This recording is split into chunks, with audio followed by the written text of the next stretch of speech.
Getting the right exposure is not as hard as it seems, as long as you tell the camera which part of the scene you want exposed.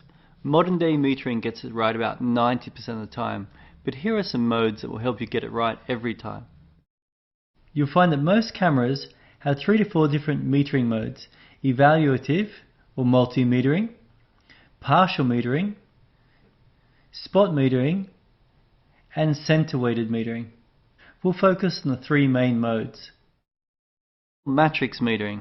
The camera takes into account the whole scene in front of it and then adjusts the exposure accordingly so everything is exposed on average. This mode is useful for general scenes but cannot expose properly in tricky lighting situations. Spot metering. This metering method measures the middle 1% of the scene. It's extremely accurate on that section and disregards the rest of the image. This method is used mainly in scenes where there is a big contrast and the most important part is in the center of the frame, for example, a backlit scene. Center weighted metering. This metering method concentrates on the middle 70% of the shot and the outside the frame is less significant.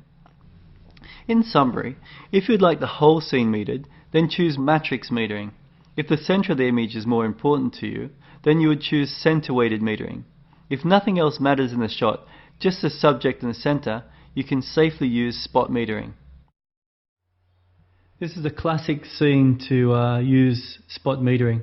You've got a backlit scene here where you can almost hardly see the subject because the sun's so bright, and you take a few shots in matrix metering and all you end up is a silhouette because the camera's trying to take a photo for the whole scene in front of you. You can try center weighted, but it still won't do much good. So the only real way you can do this is by using your spot metering and go up close to the subject and aim your spot metering right on the center of the face, and you'll see that the camera will just meter for the face, blows the background out a little bit, but you'll get a really good picture of the subject in front of you.